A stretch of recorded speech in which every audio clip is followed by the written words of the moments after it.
नमस्कार दोस्तों, smart study में सभी का स्वागत है। जितने विद्यार्थी हैं वो जल्दी से जुड़ जाइए ताकि अपन वो सेशन को स्टार्ट कर सकें। ठीक है, ग्रुप डी 2018 से संबंधित जो क्वेश्चनों की अपनी और श्रृंखला चल रही थी वो अपन है वो चल रहे हैं। और जो जितने विद्यार्थी ग्रुप डी की या अन्य किसी भी एग्जाम की तैयारी कर रहे हैं वो यदि इस प्रकार के क्वेश्चनों को देखते हैं तो मैं कह रहा हूँ साइंस के अंदर आप बहुत ही अच्छा है वो आपका सुधार हो सकता है। ठीक है, तो जितने विद्यार्थी जो भी इस वीडियो को देखें एक बार कमेंट जरूर करें। ठीक है, ताकि मुझे पता चलता रहे कि कौन विद्यार्थी है वो लगातार हमसे जुड़ रहे हैं। ठीक है, देखिए सबसे पहला क्वेश्चन आपसे पूछा गया है कि सुगंध संकेतक, संकेतक या अपन कह सकते हैं इसको क्या बोलते हैं, गंधीय सूचक भी बोलते हैं। ठीक है, इनको क्या बोलते हैं, गंधीय सूचक, यानी जिनकी गंध है वो अम्लता या क्षारकता का पता लगाने में सहायक होती है, उनको बोलते हैं गंधीय सूचक। ठीक है, यदि अपन बात करें तो मुख्य रूप से गंधीय सूचक के अंदर अपने को नाम दिया जाता है, एक तो दिया जाता है प्याज। ठीक है, प्याज जो होता है वो एक गंधीय सूचक होता है। एक होता है लौंग का तेल और एक होता है क्या, वनीला। ठीक है, कई बार मैं आपको बता चुका हूँ, तो यहाँ पर सही ऑप्शन क्या हो जाएगा, वनीला हो जाएगा। ठीक है, चलिए अगला क्वेश्चन देख लेते हैं। तो अगला क्वेश्चन आपसे पूछा गया है कि which of the following is not a bryophyte. देखिए ब्रायोफाइट को पादप जगत का उभयचर कहते हैं, अपने को पता है। ठीक है, अपने को पता है कि मार्केंसिया, रिक्शिया और फ्यूनेरिया क्या होते हैं, ब्रायोफाइट होते हैं। ठीक है, लेकिन कारा जो होता है ना, कारा क्या होता है, कारा होता है एक शैवाल है। ठीक है, कारा क्या होता है, कारा एक शैवाल होता है। और अपने को पता है कि शैवाल जो होते हैं वो कौन सा समूह होता है, शैवाल जो होते हैं वो थैलोफाइटा समूह के पादप होते हैं। तो कारा जो होता है वो ब्रायोफाइट न होकर क्या होता है, थैलोफाइटा होता है। ठीक है, देखिए अगला क्वेश्चन पूछा गया आपसे कि if the frequency of a wave is doubled then its wavelength will be, यानी कहने का मतलब ये है कि यदि एक तरंग की आवृत्ति दुगनी हो जाए तो तरंग दैर्ध्य पर क्या प्रभाव पड़ेगा, तो तरंग दैर्ध्य क्या हो जाएगा, आधा हो जाएगा। ठीक है, याद रख लेना, यदि आवृत्ति दुगनी होती है तो तरंग दैर्ध्य क्या हो जाएगा, आधा हो जाएगा। ठीक है, चलिए अगला क्वेश्चन है निम्नलिखित में से कौन सा तत्व है वो 17 वर्ग से संबंधित नहीं है। सीधी सी बात, अपने को पता है कि क्लोरीन अपन पढ़ चुके हैं, fluorine, chlorine, fluorine, chlorine, bromine, iodine और एस्टेटिन जो होती है वो क्या होते हैं, वो अपन कह सकते हैं कि क्या होते हैं, वो होते हैं 17वें वर्ग से संबंधित। और ऐसे तत्व 17वें वर्ग के तत्वों को क्या बोलते हैं, हेलोजन कहते हैं। ठीक है, लेकिन आर्गन जो है वो 18वें वर्ग से संबंधित है। 18वां वर्ग होता है उत्कृष्ट गैसों का, अक्रिय गैसों का, या शून्य वर्ग होता है। ठीक है, चलिए अगला क्वेश्चन देख लेते हैं। तो अगला जो मोस्ट इंपॉर्टेंट क्वेश्चन है वो कौन सा है, देखिए क्वेश्चन आपसे पूछा गया है कि वर्क जो है वो किया जाता है कितना, 100 जूल कार्य किया जाता है। ठीक है, और बल लगाया जाता है क्या, बल लगाया जाता है आपका 200 न्यूटन। तो आपसे पूछा गया है कि डिस्टेंस कितनी कवर करेगा, तो अपने को क्या पूछा गया, विस्थापन पूछा गया है। तो अपने पास फॉर्मूला होता है W बराबर FS। क्या होता है, W बराबर FS। यहाँ W अपने को कितना दे रखा है, 1000 दे रखा है, F आपको कितना दे रखा है, 200 दे रखा है, और S पूछा गया है। ठीक है, इसको कैंसिल करेंगे तो S बराबर कितना हो जाएगा, 5 हो जाएगा। ठीक है, तो इसका सही जवाब हो जाएगा 5 मीटर। ठीक है, चलिए अगला क्वेश्चन देख लेते हैं। तो अगला जो क्वेश्चन है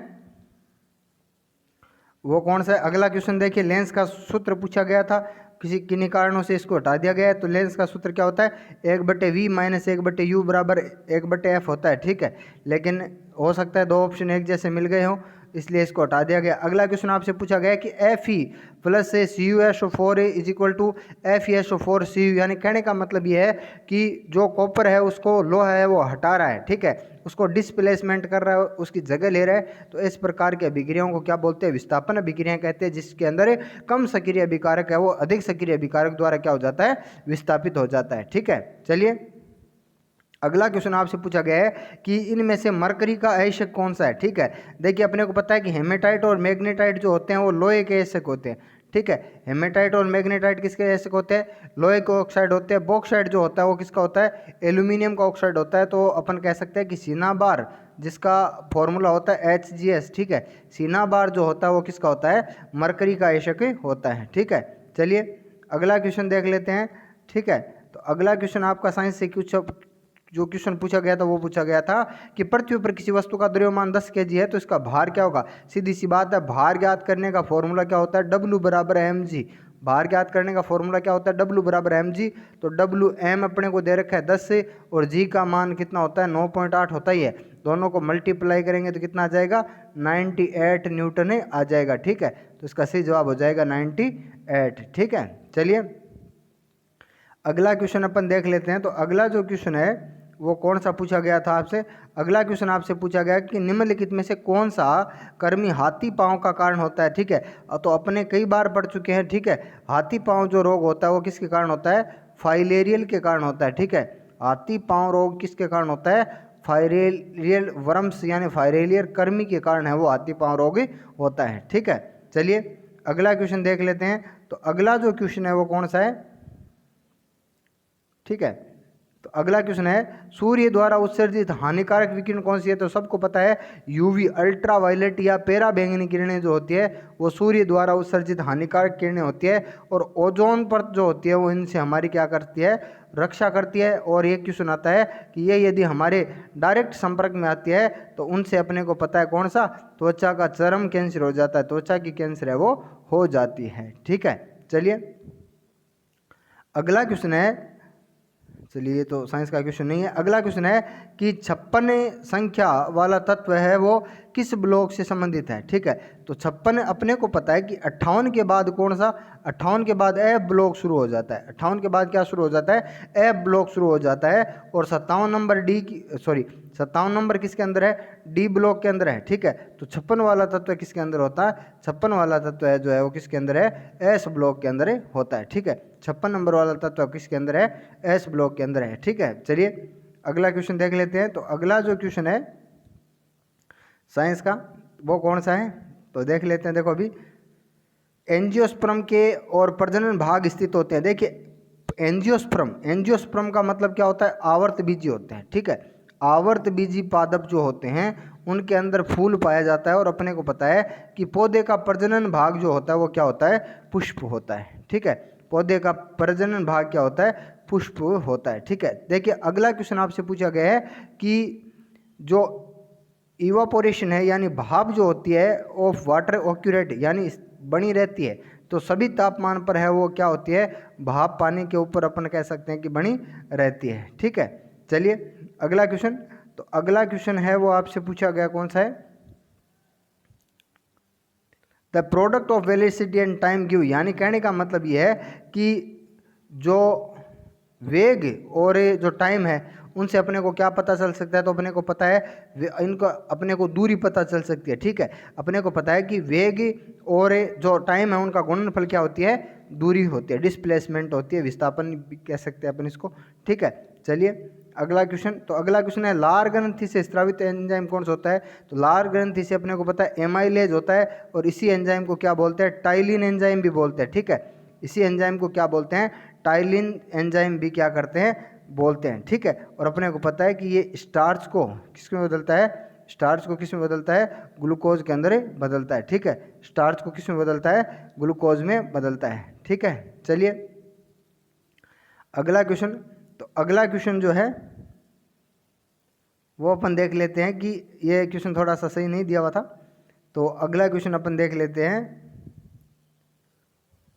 तांबा और जस्ता के साथ कांस्य बनाने के लिए कौन सा तत्व जोड़ा जाता है। ठीक है, तो कांसा बनाने के लिए क्या जोड़ा जाता है, टिन है वो जोड़ा जाता है। ठीक है, कांसा बनाने के लिए क्या जोड़ा जाता है, टिन जोड़ा जाता है। ठीक है, चलिए अगला क्वेश्चन देख लेते हैं। देखिए अगला क्वेश्चन आपसे पूछा गया है कि पृथ्वी के अंदर दबे हुए हजारों सालों से बने हुए जो ऑर्गेनिक जो अपन कह सकते हैं कि कार्बनिक जो ईंधन है वो बना है, तो वो किससे बना है, वो बना है फॉसिल।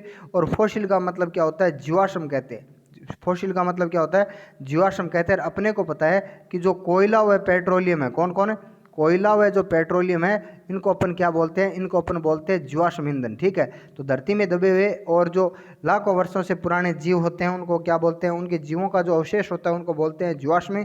और जीवाश्म से जो ईंधन प्राप्त होता है उसको जीवाश्म ईंधन बोलते हैं। और कोयला और पेट्रोलियम क्या होते हैं, जीवाश्म ईंधन के उदाहरण होते हैं। ठीक है, चलिए नेक्स्ट क्वेश्चन, अगला क्वेश्चन देख लेते हैं। तो अगला क्वेश्चन है सांद्र नाइट्रिक अम्ल और सांद्र हाइड्रोक्लोरिक के मिश्रण से एक्वारेजिया। देखो एक्वारेजिया को बोलते हैं अम्लराज भी, ठीक है। अपने को पता है कि कोई भी एक जो अम्ल होता है उसमें इतनी कैपेसिटी नहीं होती कि धातु को गला सके, इसलिए दो अम्ल है। कौन कौन से? एक तो सांद्र नाइट्रिक अम्ल है और सांद्र हाइड्रोक्लोरिक अम्ल है। इन दोनों को मिलाकर क्या बनाया जाता है? एक्वारेजिया बनाया जाता है, जिसका उपयोग धातुओं को गलाने में किया जाता है, ठीक है। अब अपने को पता है कि नाइट्रिक अम्ल इसमें 1 अनुपात में मिलता है और हाइड्रोक्लोरिक इसमें 3 अनुपात में, तो 1:3 हो गया, ठीक है। कई बार हाइड्रोक्लोरिक अम्ल पहले और नाइट्रिक अम्ल बाद में दे दिया जाता है, तो उस कंडीशन में आपको 3:1 याद रखना है, या आपको याद रखना है कि नाइट्रिक अम्ल 1 होता है और हाइड्रोक्लोरिक अम्ल कितना होता है? 3 होता है, ठीक है। चलिए अगला क्वेश्चन देख लेते हैं कि किस प्रकार के जनन के अंदर है वो सबसे ज़्यादा विविधता उत्पन्न होती है। तो मैं आपको पहले भी बता चुका हूँ कि जो लैंगिक जनन होता है उसके अंदर 2 जनक भाग लेते हैं, ठीक है। और 2 जनक यदि भाग लेते हैं तो सीधी सी बात है विविधता क्या होगी? ज़्यादा उत्पन्न होगी, ठीक है। एक जनक की अपेक्षा 2 जनकों से गुण आएंगे तो अगली पीढ़ी में विभिन्नता ज़्यादा उत्पन्न होगी, ठीक है। चलिए अगला क्वेश्चन अपन देख लेते हैं। तो अगला जो साइंस का क्वेश्चन आपसे पूछा गया था वो कौन सा था, देख लेते हैं अभी, ठीक है। तो इसके अंदर शायद इस पारी के अंदर यही इम्पोर्टेंट क्वेश्चन थे, ठीक है। चलिए नेक्स्ट पारी की बात कर लेते हैं। तो नेक्स्ट पारी के अंदर साइंस के कौन कौन से इंपॉर्टेंट क्वेश्चन थे, ठीक है। देखिए दोस्तों अपन है वो 50 क्वेश्चन अभी एक बार आपको करवा रहे हैं ताकि आपका ज़्यादा टाइम नहीं लगे, ठीक है। तो जैसे ही एग्ज़ाम की डेट आती है तो अपन है वो थोड़े ज़्यादा और क्वेश्चन है वो 3-3 4-4 पारियाँ करवानी स्टार्ट कर देंगे। लेकिन एक बार आप है वो धीरे धीरे तैयारी करते रहे, आपको पता चलता रहे कि किस प्रकार के क्वेश्चन है वो एग्जाम में आ रहे हैं, ठीक है। देखिए आपसे क्वेश्चन पूछा गया है सोडियम कार्बोनेट का आणविक सूत्र क्या होता है। देखिए सीधी सी बात है, सोडियम कार्बोनेट का फॉर्मूला होता है क्या? Na2CO3, ठीक है, Na2CO3। अब आणविक द्रव्यमान ज्ञात करना है तो अपने को पता है कि सोडियम का द्रव्यमान कितना होता है? 23, और 2 का क्या हो गया? 2, प्लस कार्बन का कितना होता है? 12, ऑक्सीजन 1 का कितना होता है? 16 होता है, तो 3 का कितना हो गया? 48 हो गया। तो ये हो गया 46 प्लस 12 प्लस 48, ठीक है। और इनको जब जोड़ेंगे तो आपके पास आ जाएगा 106, ठीक है। तो इसका सही जवाब क्या हो जाएगा? 106 हो जाएगा, ठीक है। चलिए अगला क्वेश्चन है निम्नलिखित में से सही कथन का चयन कीजिए। देखिए अपने को पता है कि स्कैंडियम सबसे हल्की धातु नहीं होती, लिथियम है सबसे हल्की धातु होती है। हीलियम में आयनीकरण की क्षमता सबसे अधिक होती है, ठीक है, बिल्कुल सही जवाब है। हीलियम की आयनीकरण की क्षमता क्या होती है? सबसे ज़्यादा होती है, ठीक है।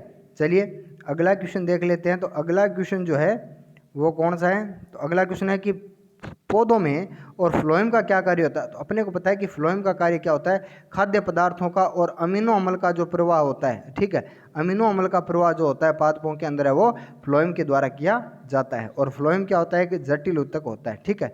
चलिए अगला क्वेश्चन देख लेते हैं। तो अगला जो साइंस का क्वेश्चन आपसे पूछा गया था कि प्रकृति में धातुओं की प्रकृति में और विद्युत धनात्मक होती है। तो अपने को पता है कि धातुएं क्या होती है? विद्युत धनात्मक होती है, और अधातुएं क्या होती है? विद्युत ऋणात्मक होती है, ठीक है। चलिए अगला क्वेश्चन देख लेते हैं। तो अगला जो क्वेश्चन है वो साइंस का आपसे क्या पूछा गया था, ठीक है। तो अगला क्वेश्चन आपसे पूछा गया था आधुनिक आवर्त सारणी में जिगजैग रेखाओं को अलग करती है। देखिए जिगजैग रेखा का मतलब क्या होता है? टेढ़ी मेढ़ी रेखा होता है, ठीक है। और आधुनिक आवर्त सारणी के अंदर जिगजैग जो रेखाएं होती है उसके अंदर पाई जाती है उपधातुएं, और उपधातुएं हैं वो अधातुओं को धातुओं से क्या करती है? अलग करती है, ठीक है। जिगजैग जो टेढ़ी मेढ़ी रेखा है ये सीढ़ी नुमा जो संरचना है आवर्त सारणी में उसमें उपधातु पाई जाती है, और उपधातुएं धातुओं को अधातुओं से अलग करती है, ठीक है।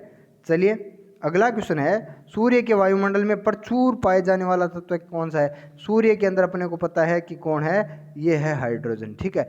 सूर्य के अंदर प्रचुर मात्रा में पाए जाने वाला तत्व कौन सा है? वो हाइड्रोजन है, ठीक है। चलिए अगला क्वेश्चन आपसे पूछा गया था कि द्रव्यमान और त्वरण यानी एम और ए है वो किसका गुणनफल होता है। तो अपने को पता है फॉर्मूला होता है एफ बराबर एम ए, यानी बल क्या होता है? बल बराबर होता है द्रव्यमान गुणा त्वरण, ठीक है। चलिए माँ के शरीर के अंदर है वो शिशु का शरीर का विकास है वो लगभग कितने महीनों में? अपने को पता है कि 280 दिन के लगभग, या अपन कह सकते हैं लगभग 9 महीने में क्या होता है? इसका विकास माँ के शरीर में होता है, ठीक है। चलिए देखिए उत्प्रेरक वे पदार्थ होते हैं, तो उत्प्रेरक वे पदार्थ होते हैं जो अभिक्रिया के वेग को प्रभावित कर देते हैं, ठीक है, जो अभिक्रिया के वेग को तेज कर देते हैं। रासायनिक अभिक्रिया में उत्प्रेरक खुद कभी भाग नहीं लेते, लेकिन फिर भी क्या करते हैं, वो अभिक्रिया के वेग को प्रभावित करते हैं, ठीक है। चलिए अगला क्वेश्चन, तो अगला क्वेश्चन है गले में और छल्ले में मौजूद होते हैं, ठीक है, कि जो गला होता है उसके अंदर छल्ले जो बने होते हैं वो किसके होते हैं, तो ये होते हैं उपास्थि के, ठीक है। गले के अंदर जो छल्ले बने होते हैं वो किसके बने होते हैं, तो ये बने होते हैं उपास्थियों के, ठीक है। चलिए तो अगला क्वेश्चन है दाब की इकाई होती है, दाब किसकी इकाई होती है, तो मैं आपको बता दूं कि दाब की इकाई क्या होती है, ऐसा इकाई क्या होती है, पास्कल होती है, ठीक है। दाब की ऐसा इकाई पास्कल होती है। डाइन है वो बल की होती है, न्यूटन भी बल की होती है, और जूल किसकी होती है, कार्य की होती है, ठीक है। चलिए अगला क्वेश्चन, तो अगला क्वेश्चन अपन देख लेते हैं कि एक वस्तु 4 सेकंड में, चलिए ये तो मैथ का क्वेश्चन है, ठीक है। धातु के एक मुक्त इलेक्ट्रॉन के पथ का आकार कैसा होता है, तो धातु के एक मुक्त पथ के इलेक्ट्रॉन का आकार जो होता है वो कैसा होता है, वक्राकार होता है, ठीक है। कैसा होता है, वक्राकार होता है। धातु के एक मुक्त इलेक्ट्रॉन के पथ का आकार जो होता है वो कैसा होता है, वक्राकार होता है, ठीक है। चलिए अगला क्वेश्चन देख लेते हैं। ऊतक मृत कोशिकाओं के संयोजन से बना होता है, ऊतक जो मृत कोशिकाओं के संयोजन से है वो बना होता है। तो अपने को पता है कि जो स्क्लेरन कायमा होता है जिसको अपन क्या बोलते हैं, जिसको अपन बोलते हैं दृढ़ ऊतक, ठीक है। और दृढ़ ऊतक किससे बना होता है, मृत कोशिकाओं के संयोजन से बना होता है, ठीक है। चलिए अगला क्वेश्चन आपसे पूछा गया है निष्क्रिय विलयन का पीएच होता है, निष्क्रिय जो विलयन होता है उसकी पीएच लगभग कितनी होती है, तो निष्क्रिय विलयन की पीएच लगभग कितनी होती है, 7 होती है, ठीक है। निष्क्रिय विलयन की पीएच कितनी होती है, 7 होती है, ठीक है। चलिए अगला क्वेश्चन देख लेते हैं। तो अगला क्वेश्चन है द्रव्यमान और वेग का गुणनफल क्या कहलाता है, ठीक है। अपने को पता है P बराबर क्या होता है, mv होता है, ठीक है। द्रव्यमान और वेग का गुणनफल क्या कहलाता है, संवेग कहलाता है, ठीक है। चलिए अगला क्वेश्चन देख लेते हैं। तो अगला जो क्वेश्चन है जीवाश्मों का अध्ययन क्या कहलाता है, जीवाश्मों का अध्ययन क्या कहलाता है, तो जीवाश्मों का अध्ययन कहलाता है जीवाश्म विज्ञान, ठीक है। जीवाश्मों का अध्ययन क्या कहलाता है, जीवाश्म विज्ञान कहलाता है, ठीक है। अगला है परमाणु का आयतन सबसे कम होता है, बताइए भी, परमाणु का आयतन सबसे कम होता है, तो वो होता है हीलियम का आयतन। इनमें से पूछा गया है, ठीक है। तो इनमें से हीलियम का आयतन क्या होता है, सबसे कम होता है, ठीक है। चलिए तो अगला क्वेश्चन देख लेते हैं। अगला क्वेश्चन आपसे पूछा गया है कि में ध्वनि की गति है वो सबसे तेज होती है। यदि अपन बात करें कि ध्वनि की गति है वो किस में सबसे तेज होती है, तो स्टील क्या होता है, स्टील होता है ठोस, स्टील क्या होता है, ठोस होता है। और ठोस में क्या होते हैं, ध्वनि की गति सबसे तेज होती है, ठीक है। ठोस के अंदर ध्वनि की गति क्या होती है, सबसे तेज होती है, ठीक है। नाइट्रोजन के 0.6 अणु का द्रव्यमान कितना होगा, तो नाइट्रोजन अपने को पता है कि फॉर्मूला क्या होता है, N2 होता है। नाइट्रोजन का फॉर्मूला क्या होता है, N2 होता है। और N2 1 का हो गया 14, तो 2 का कितना हो गया 28, और 28 को 0.6 से आप मल्टीप्लाई करोगे तो आपके पास आंसर आ जाएगा 16.8 ग्राम, ठीक है। कितना आ जाएगा, 16.8 ग्राम आ जाएगा, ठीक है। चलिए अगला क्वेश्चन है कार्बन का एक अपरूप नहीं है, इनमें से कौन सा कार्बन का अपरूप नहीं है, तो सीधी सी बात है कोयला जो होता है वो कार्बन का अपरूप नहीं होता। फुलरीन हीरा ग्रेफाइट जो होते हैं वो कार्बन के अपरूप होते हैं, ठीक है। फुलरीन हीरा ग्रेफाइट क्या होते हैं, कार्बन के अपरूप होते हैं। चलिए अगला क्वेश्चन जो है वो आपसे पूछा गया है कि 12 वोल्ट की बैटरी में 0.2 ओम, 0.3 ओम, 0.4 ओम, 0.5 ओम और 12 ओम के प्रतिरोध श्रृंखला में एक साथ जुड़े हुए हैं, तो 0.3 ओम प्रतिरोध में प्रवाहित विद्युत धारा कितनी होगी, ठीक है। श्रृंखला के अंदर जुड़ा हुआ है तो इसका मतलब चाहे किसी भी में पूछ लो, सभी में क्या होगी, प्रवाहित विद्युत धारा समान होगी। विद्युत धारा ज्ञात करने का फॉर्मूला होता है I बराबर V/R, ठीक है। अपने पास V कितना है, 12 है, और R इन सबको जोड़ेंगे तो अपने पास आएगा कितना, 13.4, और जब 13.4 का 12 में भाग देंगे तो आपके पास ऑप्शन में आ जाएगा 0.895 है वो एम्पियर है। इसका सही आंसर हो जाएगा, ठीक है। चलिए अगला क्वेश्चन, अगला क्वेश्चन है यदि किसी दर्पण की फोकस लंबाई 0.15 है तो ये प्लस है। देखिए सीधी सी बात है, फोकस दूरी यदि प्लस में होगी तो वो क्या होगा, वो होगा उत्तल दर्पण, ठीक है। तो वो क्या होगा, उत्तल दर्पण होगा। ठीक है, चलिए अगला क्वेश्चन। तो अगला क्वेश्चन अपन देख लेते हैं कि भूतल से 6 मीटर ऊपर स्थित 10 किलोग्राम द्रव्यमान की वस्तु में निहित ऊर्जा कितनी होगी। ठीक है, भूतल से 6, देखिए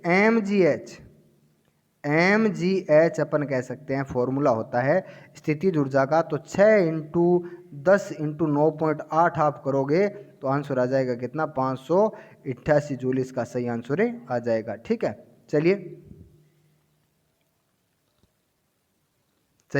तो 2 पारियों के अपन ने आज और कर लिए, बाकी वो अपन आगे डिस्कस करेंगे। ठीक है, तो जो भी विद्यार्थी इस वीडियो को देख रहे हैं एक बार कमेंट बॉक्स के अंदर है वो ज़रूर लिखे ताकि मुझे पता चले कि जो ये विद्यार्थी हैं वो नियमित रूप से हमसे जुड़ रहे हैं। Thank you.